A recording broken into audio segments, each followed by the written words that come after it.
नमस्कार दोस्तों, आपका स्वागत है हिमाचल के सबसे ताज़ा खबरों के साथ। आज हम आपको 7 दिसंबर 2023 के मुख्य समाचार प्रस्तुत करेंगे।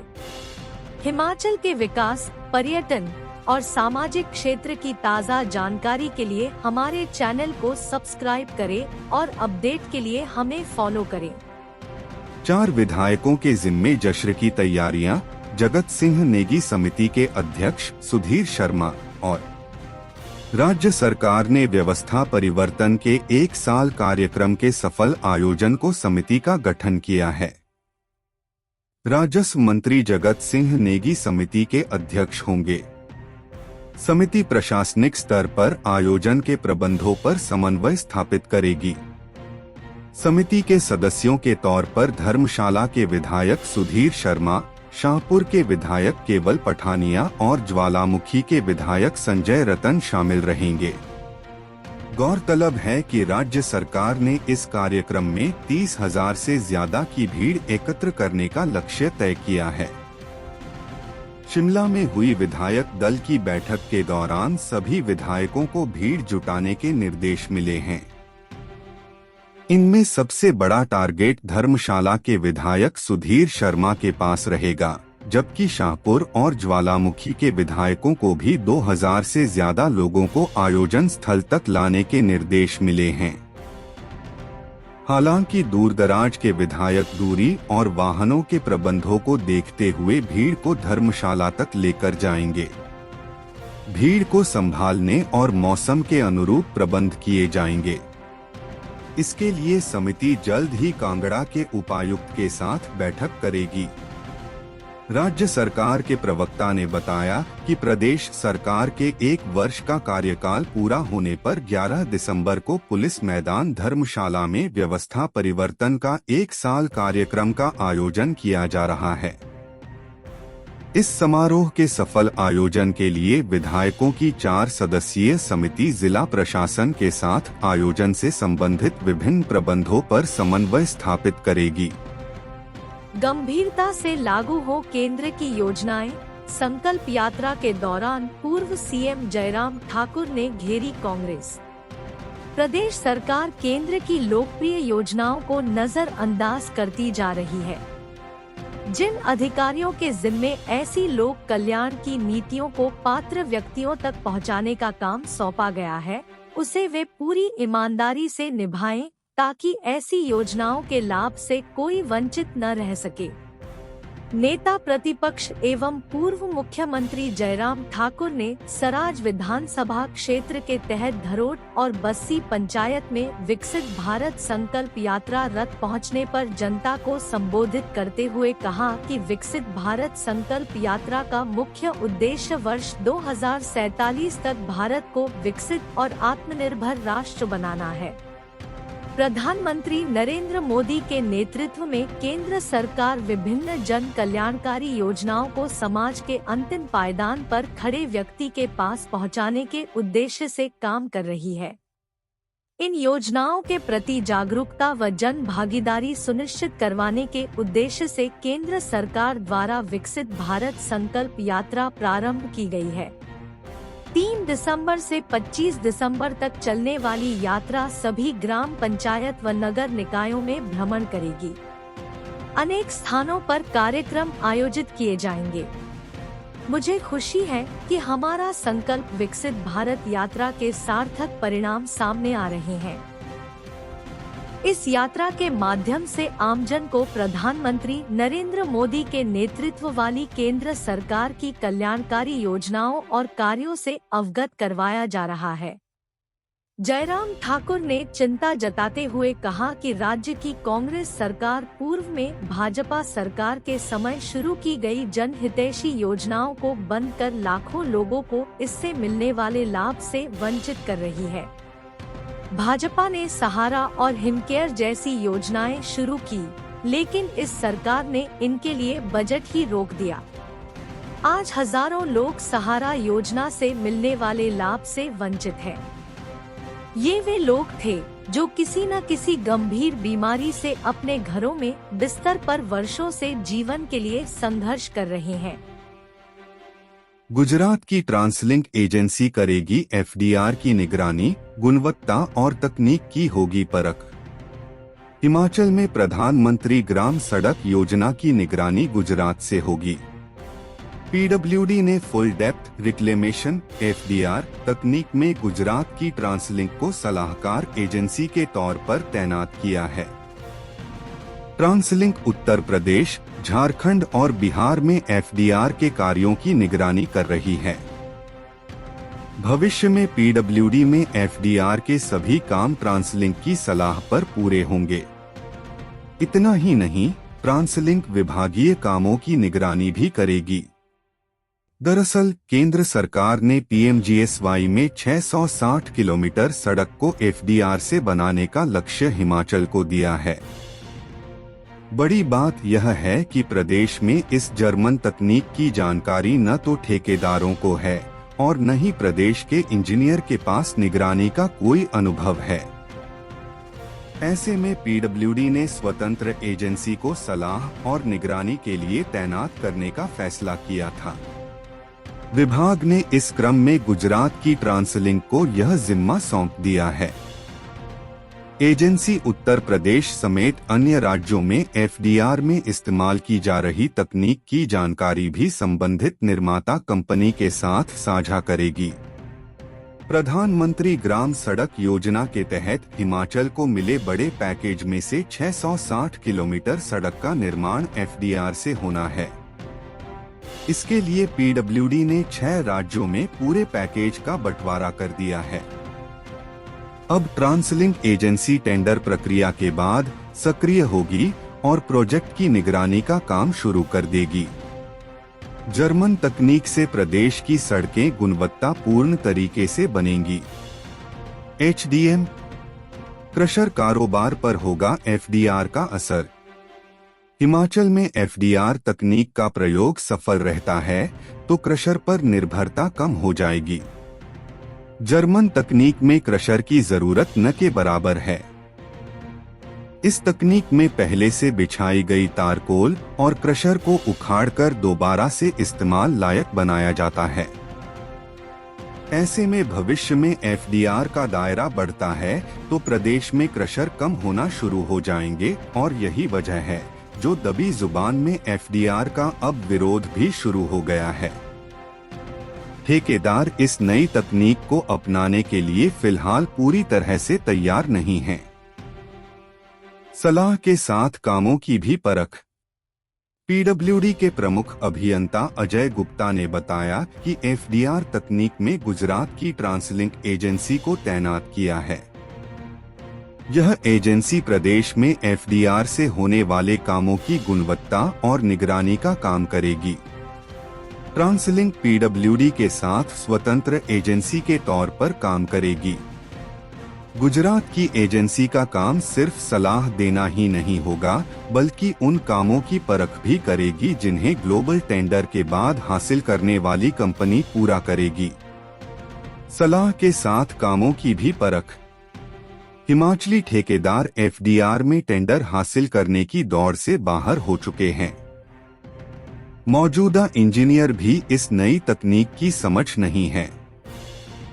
660 किलोमीटर के इस पैकेज को हासिल करने के लिए विभाग ने अब टेंडर में ज्वाइंट वेंचर का प्रावधान रखा है। प्रदेश के ठेकेदार यदि जर्मन तकनीक के टेंडर हासिल करना चाहते हैं तो उन्हें ऐसी एजेंसी के साथ जुड़ा होगा जो पहले से इस फील्ड में काम कर रही है।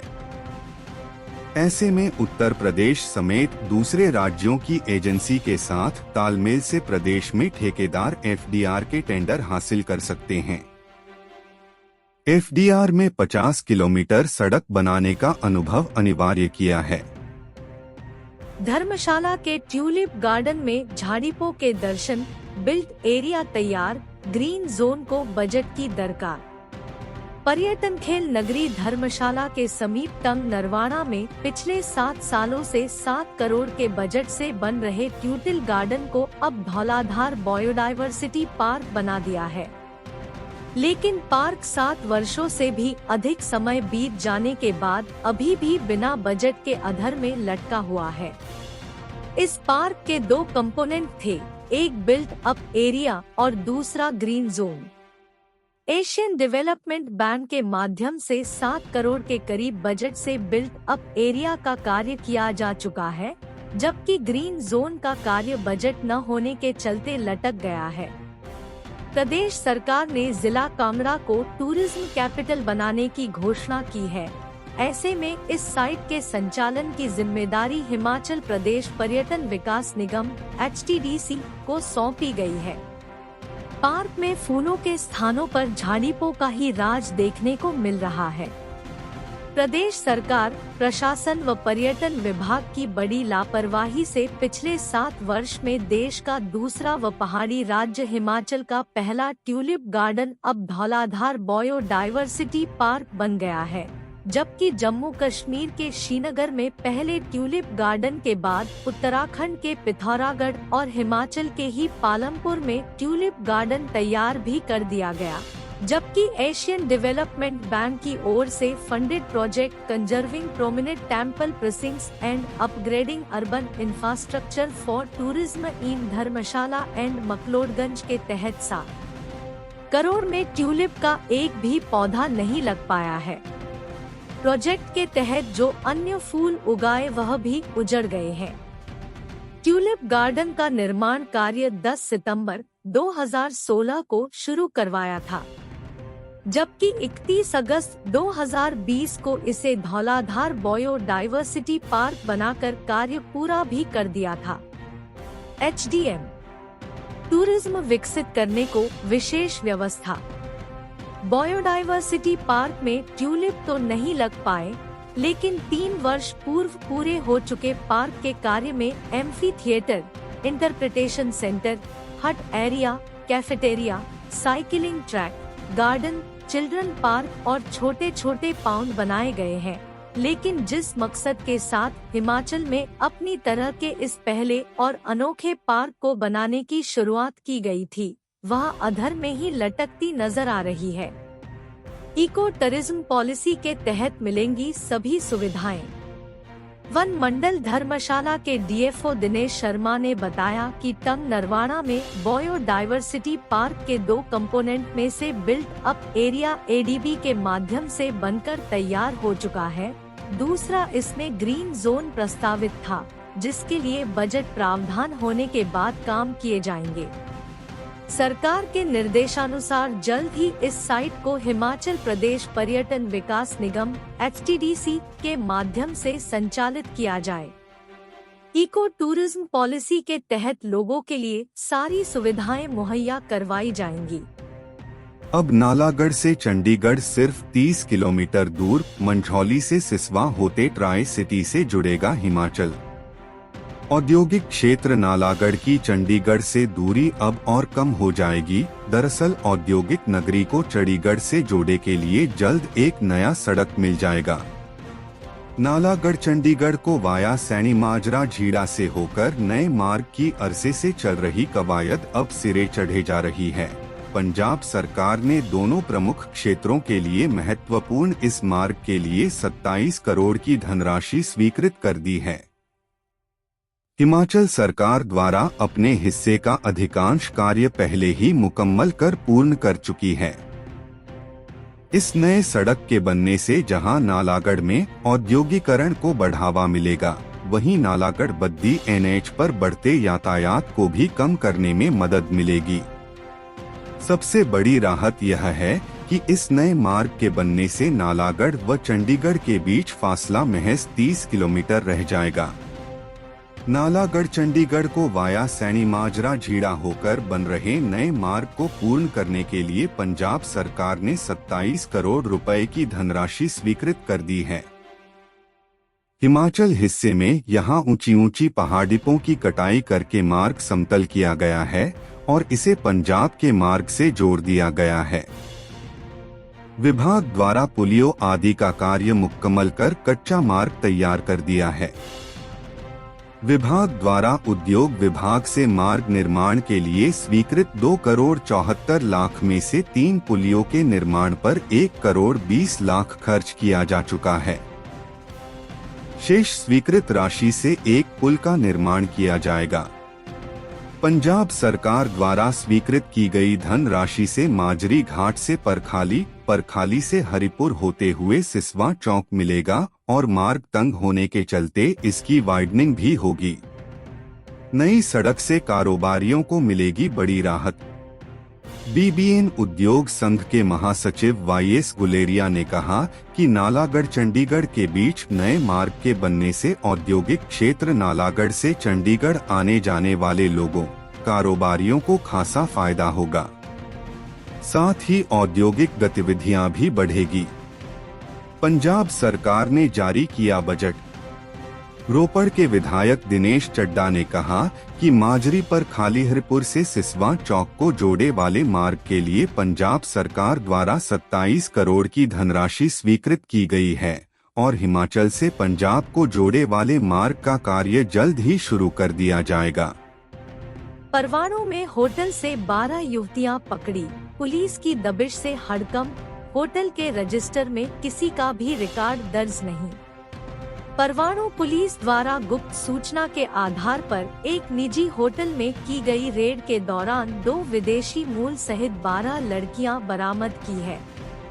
इसके अलावा इसी होटल में हरियाणा व पंजाब राज्य के कुछ पुरुष भी मौजूद थे।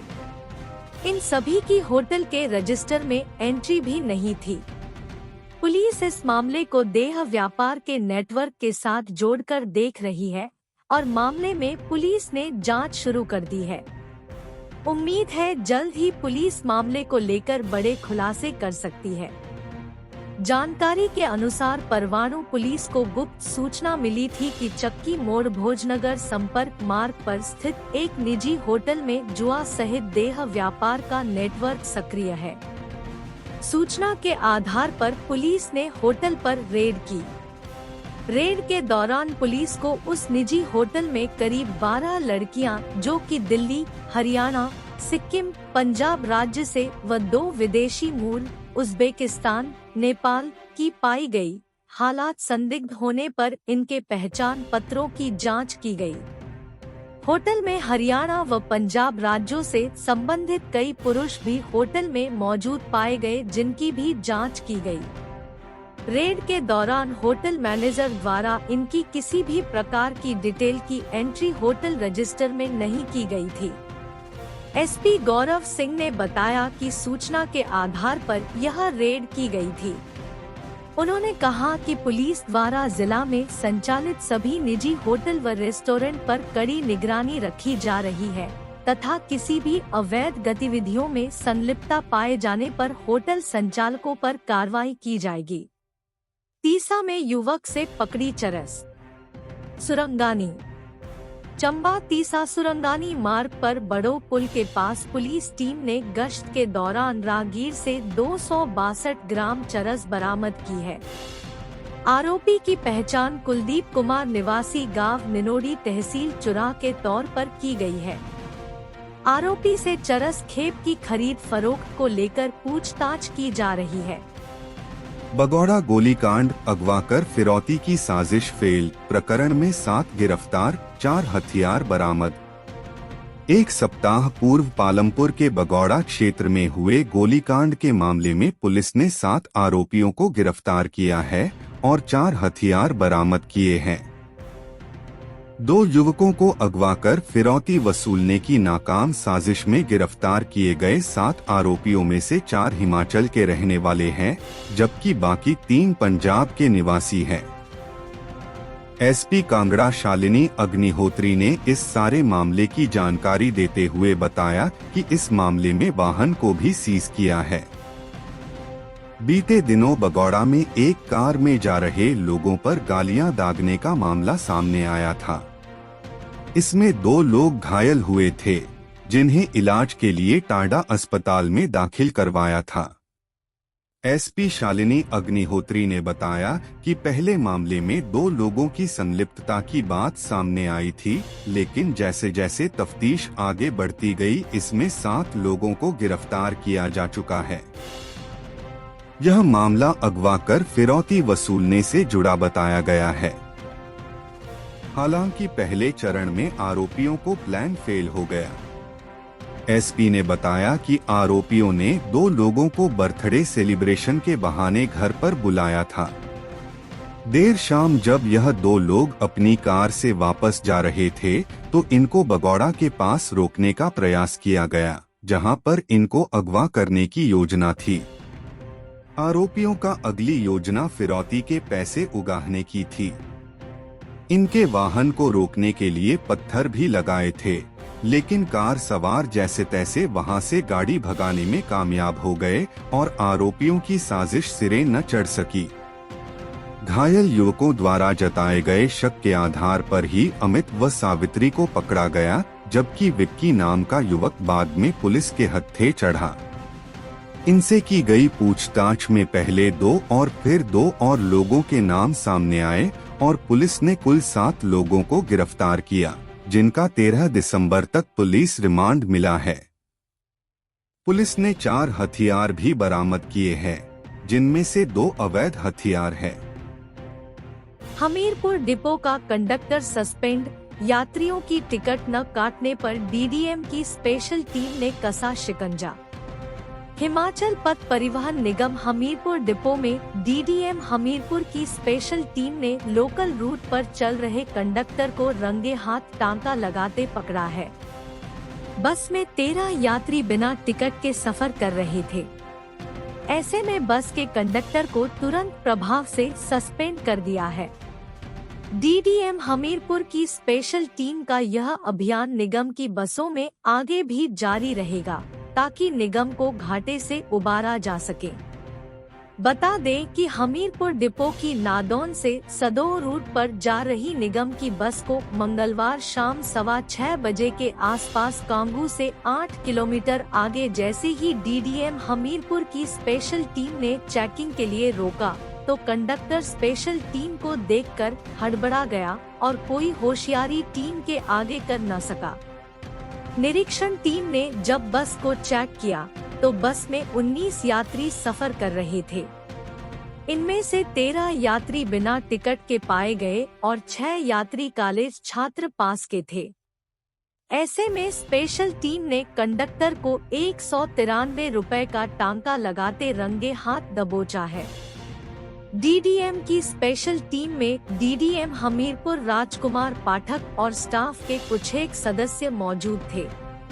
डीडीएम हमीरपुर की स्पेशल टीम की गश्त आने वाले दिनों में आगे भी निगम की बसों में ऐसी ही जारी रहेगी, ताकि टांका मार कंडक्टरों को सुधारा जा सके। 193 रुपए टांका लगाना पड़ा महंगा। हिमाचल पथ परिवहन निगम हमीरपुर डिपो के उपमंडलीय प्रबंधक राजकुमार पाठक ने बताया कि डीडीएम हमीरपुर की स्पेशल टीम ने मंगलवार शाम को नादौन से सदोह रूट पर जा रही निगम की लोकल रूट की बस को जैसे ही रूटीन चेकिंग के लिए रोका तो बस में 13 यात्री बिना टिकट के पाए गए। ऐसे में कंडक्टर को 193 रुपए का टांका लगाते रंगे हाथ पकड़ा है। पकड़े गए कंडक्टर को बुधवार को सस्पेंड कर दिया है। डीडीएम हमीरपुर की स्पेशल टीम का औचक निरीक्षण आगे भी जारी रहेगा, ताकि निगम के राजस्व को भी बढ़ाया जा सके। सरकार के जश्न को आक्रोश दिवस के रूप में मनाएगी बीजेपी, कांग्रेस ने 1 साल में कुछ नहीं किया, बिंदल। भाजपा प्रदेश अध्यक्ष डा राजीव बिंदल ने कहा कि हिमाचल प्रदेश की वर्तमान कांग्रेस सरकार के पास ऐसा कुछ भी नहीं है जिसको लेकर वह 1 वर्ष का जश्न मनाए। फिर भी यह सरकार अपना 1 वर्ष पूर्ण करने पर जश्न मनाने की बात कर रही है। जश्न मानने योग्य तो ऐसा कोई भी काम हिमाचल प्रदेश में हुआ नहीं है।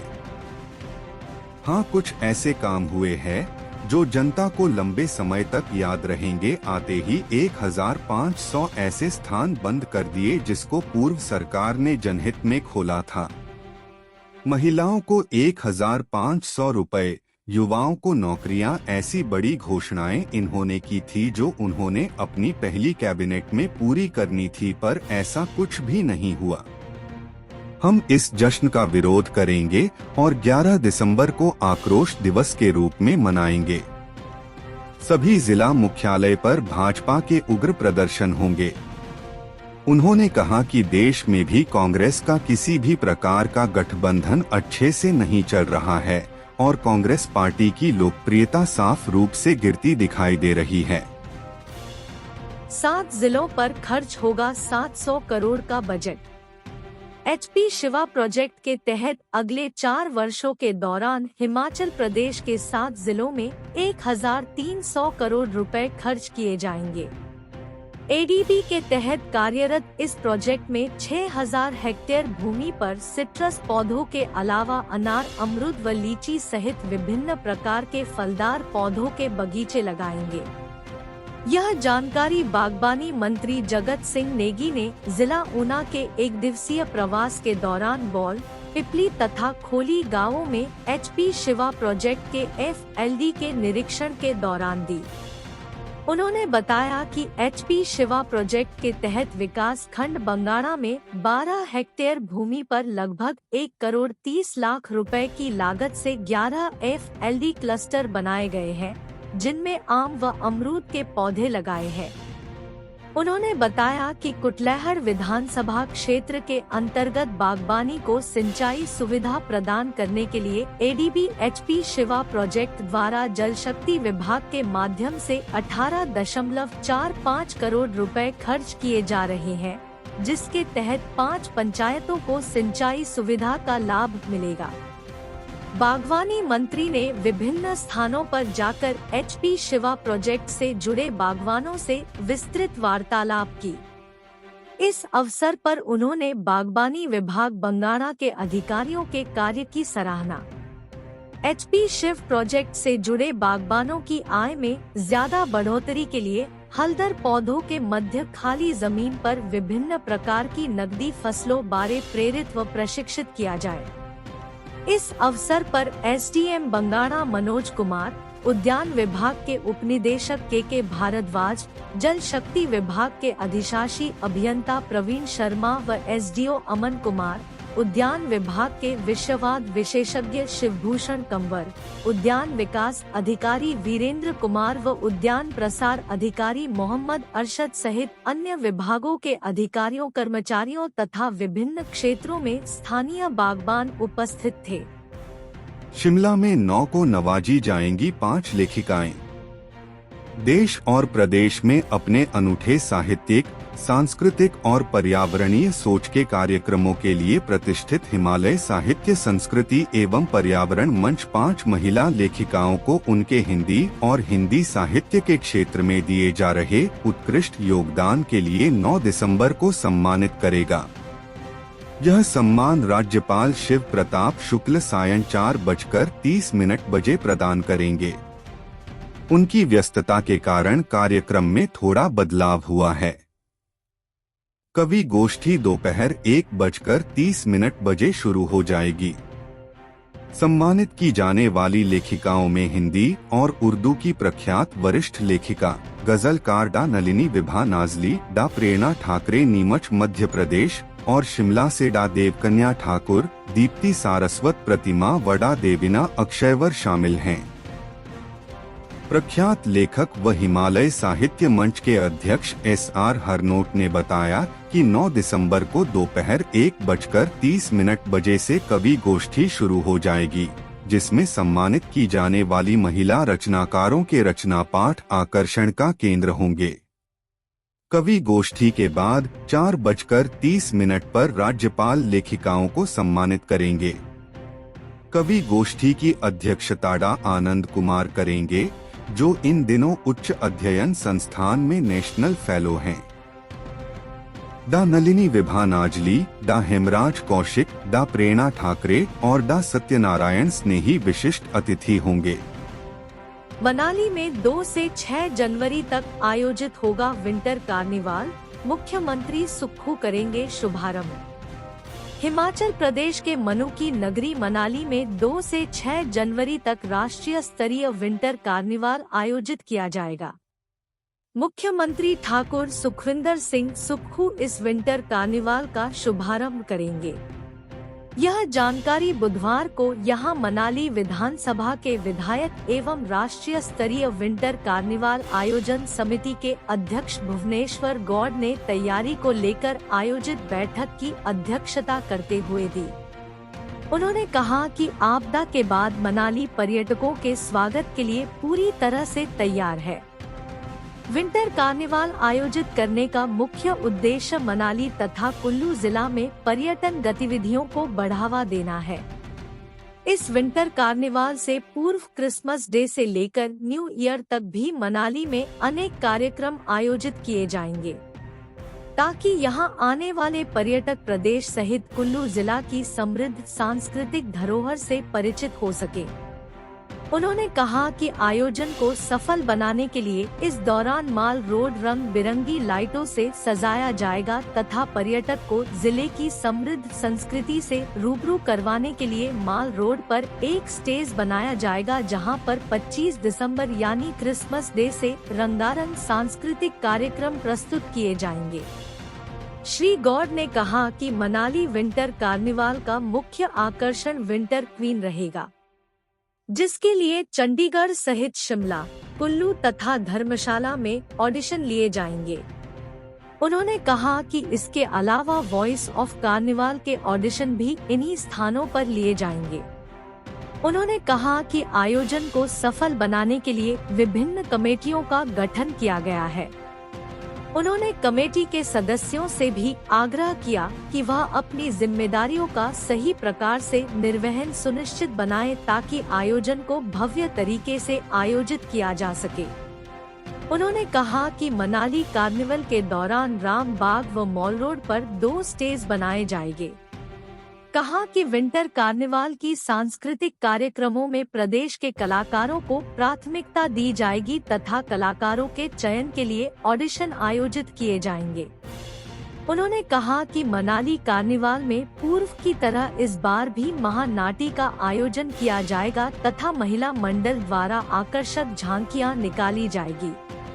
उन्होंने कहा कि पूर्व की तरह इस वर्ष भी स्थानीय महिला मंडल की सदस्यों के लिए पारंपरिक वेशभूषा पर आधारित फैशन शो आयोजित किया जाएगा, ताकि यहां उपस्थित पर्यटक जिले की समृद्ध पहरावे से रूबरू हो सके। इस दौरान रेड क्रॉस के सहयोग से तंबोला भी लगाया जाएगा। यदि इस दौरान बर्फ गिरती है तो विंटर स्पोर्ट्स प्रतियोगिताएं भी आयोजित की जाएगी। उन्होंने कहा कि सोलंग नाला में यदि बर्फ गिरती है तो स्की, पैराग्लाइडिंग व स्नो स्कल्पचर आदि प्रतियोगिताएं की जाएगी। बैठक की कार्यवाही का संचालन मनाली विंटर कार्निवाल आयोजन समिति के उपाध्यक्ष एवं एसडीएम मनाली रमन शर्मा ने किया। उन्होंने विभिन्न विभागों विशेषकर लोक निर्माण विभाग को सड़कों की मरम्मत करने व जल शक्ति विभाग को सुचारू रूप से पेयजल आपूर्ति सुनिश्चित बनाने, वनगर परिषद कुल्लू को सफाई व्यवस्था व सजावट का कार्य करने के निर्देश दिए। हिमाचल पुलिस के इतिहास में पहली बार बिगुल बजाएंगी 3 महिला कांस्टेबल।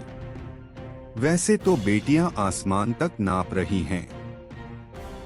शायद ही कोई ऐसा क्षेत्र होगा जहां बेटियों ने काबिलियत का डंका नहीं बजाया है। बावजूद इसके कुछ क्षेत्र ऐसे हैं जहां बेटियां अब शुरुआत कर रही हैं। हो सकता है अन्य राज्यों की पुलिस में महिला बिगुलर हों, लेकिन हिमाचल प्रदेश पुलिस के इतिहास में पहली बार 3 महिला बिगुलर शामिल होने जा रही हैं। महिला आरक्षियों को पीटीसी दरोह में प्रशिक्षण भी दिया जा रहा है। प्रशिक्षित होने के बाद गार्ड ऑफ ऑनर या फिर अन्य समारोहों में लेडी कांस्टेबल बिगुल बजाती नजर आएंगी। 5वीं IRB बटालियन बस्सी की शिवानी, श्वेता व निशु बिगुलर कोर्स कर रही हैं। रोचक बात यह है कि 3 महिला आरक्षियों से प्रभावित होकर अन्य भी दिलचस्पी दिखा रही हैं। इसमें कोई दो राय नहीं है कि लैंगिक समानता व समावेशिता के प्रति पुलिस विभाग की प्रतिबद्धता में ये कदम एक मील का पत्थर साबित होगा। हिमाचल पुलिस के बिगुलर की भूमिका में पुरुषों का ही आधिपत्य रहा है। चूंकि बिगुल को बजाने के लिए फेफड़ों की शक्ति, गहरी सांस, शारीरिक व मानसिक नियंत्रण की आवश्यकता होती है। यही कारण रहा होगा कि पुरुषों को ही अधिमान मिलता रहा। सेना में भी बिगुल के इस्तेमाल के कई मायने हैं। बिगुल बजाने वाले पुलिस के साथ साथ सेना में एक महत्वपूर्ण भूमिका निभाते हैं।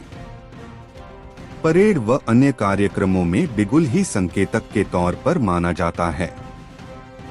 मधुर धुन एक जुड़ाव पैदा करती है।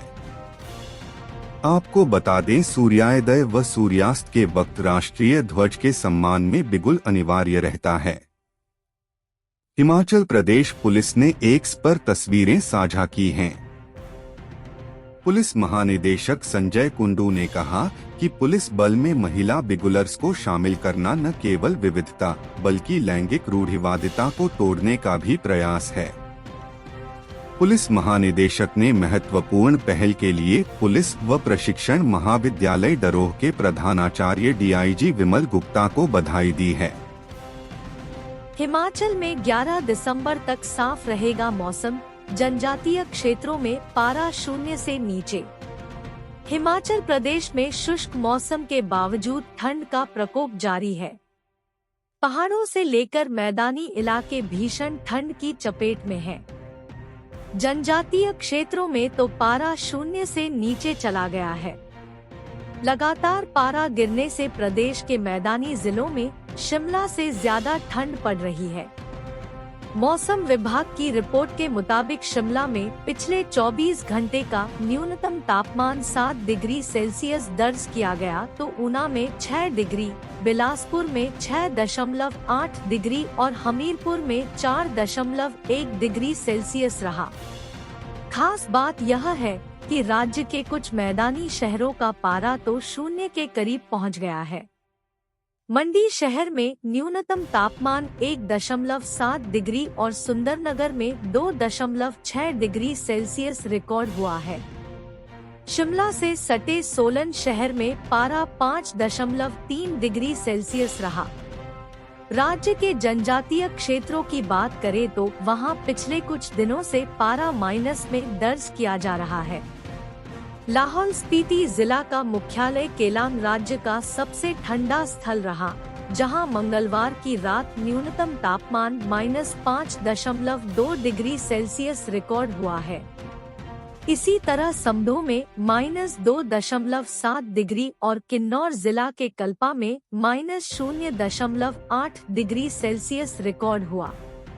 राज्य के अन्य प्रमुख शहरों के न्यूनतम तापमान पर नजर डालें तो मनाली में 1.7 डिग्री, भुंतर में 2.2 डिग्री, नारकंडा में 3.2 डिग्री, सराहन में 4.5 डिग्री, कुफरी में 4.7 डिग्री, कांगड़ा में 5.3 डिग्री, चंबा में 5.7 डिग्री, बरठीन में 6 डिग्री, डलहौजी में 6.9 डिग्री, पालमपुर में 7.2 डिग्री, धौलाकुआं में 8.7 डिग्री, धर्मशाला में 9.2 डिग्री, जुब्बड़हट्टी में 9.4 डिग्री, देहरा गोपीपुर में 10 डिग्री और नाहन में 10.3 डिग्री सेल्सियस दर्ज किया गया।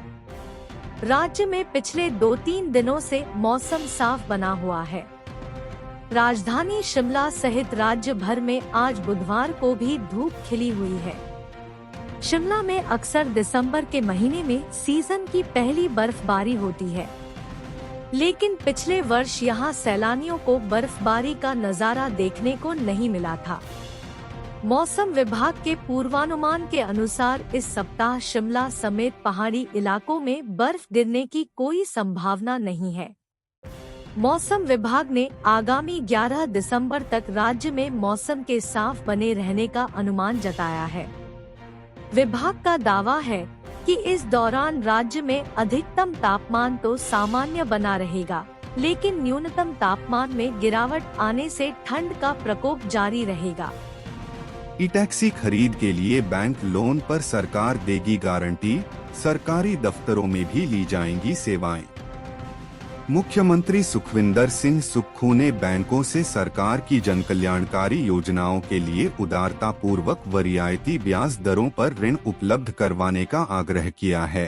ताकि अधिक से अधिक व्यक्ति इन योजनाओं का लाभ उठा सकें। मुख्यमंत्री आज यहां सार्वजनिक व सहकारी क्षेत्र तथा निजी बैंकों के प्रतिनिधियों की एक बैठक की अध्यक्षता कर रहे थे। उन्होंने कहा कि प्रदेश के युवाओं को स्वरोजगार के अवसर प्रदान करने के लिए प्रदेश सरकार ने 680 करोड़ रुपए की राजीव गांधी स्वरोजगार स्टार्टअप योजना के प्रथम चरण की शुरुआत की है। इसके तहत ई टैक्सी की खरीद पर 50% सब्सिडी प्रदान की जा रही है। उन्होंने कहा कि ई टैक्सियों को सरकारी कार्यालयों में भी लगाया जाएगा ताकि युवाओं को एक निश्चित आय का साधन भी उपलब्ध हो सके। सीएम सुक्खू ने कहा कि इस योजना के तहत बैंक युवाओं को रियायती दरों पर ऋण उपलब्ध करवाना चाहिए ताकि उन पर ईएमआई का बोझ कम हो सके। उन्होंने कहा कि इस ऋण के लिए गारंटी सरकार देगी। उन्होंने कहा कि दूसरे चरण में पंचायत स्तर पर सौर ऊर्जा परियोजनाएं स्थापित कर युवाओं को स्वरोजगार के अवसर उपलब्ध करवाए जाएंगे। उन्होंने सभी बैंकों को ब्याज की दरें राज्य सरकार को शीघ्र भेजने को भी कहा। उन्होंने कहा कि राज्य सरकार प्रथम चरण में 500 ई टैक्सी के परमिट जारी करेगी तथा मांग के आधार पर निकट भविष्य में इनकी संख्या में बढ़ोतरी की जाएगी। उन्होंने कहा कि सरकार द्वारा विभागों में डीजल गाड़ियों को भी चरणबद्ध तरीके से कम किया जाएगा तथा ई टैक्सी को बढ़ावा दिया जाएगा। प्रवासियों के खिलाफ मुहिम, रात के अंधेरे में जला दी प्रवासी की झोंपड़ी, इंदौरा में दहशत का माहौल। ब्लॉक इंदौरा की पंचायत मंड मियानी में कुछ दिनों से चल रहे प्रवासी लोगों के खिलाफ मुहिम ने एक आज नया मोड़ ले लिया है। रात 11 बजे के करीब एक प्रवासी निजाम की झोपड़ी मंड सनौर में किसी ने जला दी, जिससे अंदर रखा सारा सामान जलकर राख हो गया। निजाम की पत्नी और उसके 2 बच्चे झोपड़ी के साथ मोटर के कमरे में सो रहे थे, जिस कारण उनका बचाव हो गया। बता दें कि कुछ दिन पहले ही मंड मियानी पंचायत ने प्रवासी लोगों को उनकी असामाजिक संदिग्ध गतिविधियों के कारण 1 हफ्ते के अंदर पंचायत छोड़ने को कहा था। उसके 1 हफ्ते बाद पंचायत ने अपना फैसला पलटते हुए 4 दिन पहले ही उन्हें 6 महीने का टाइम बढ़ा दिया था, जिस पर पंचायत के 2 गुटों में काफी नोक-झोंक हुई थी। उत्तर प्रदेश से संबंधित ये परिवार पिछले 20 वर्ष से मंड में जमीन ठेके पर लेकर सब्जी लगाने का काम करते थे। अब मंड क्षेत्र के प्रवासी मजदूरों में दहशत का माहौल पैदा हो गया है तथा अधिकांश मजदूर अब इलाका छोड़ देने में ही बेहतर समझ रहे हैं। हम अपने राज्य के विकास में योगदान देने में गर्व महसूस करते हैं और हमें उम्मीद है कि आने वाले दिनों में हमें और भी अच्छी खबरें मिलेंगी। इन खबरों को अधिक लोगों तक पहुंचाने के लिए कृपया हमारा कंटेंट साझा करें, हमारे चैनल को सब्सक्राइब करें और अपडेट के लिए हमें फॉलो करें। इसके अलावा बेझिझक अपने विचार कमेंट्स में साझा करें। आपका सहयोग हमें और भी बेहतर काम करने में मदद करेगा। धन्यवाद।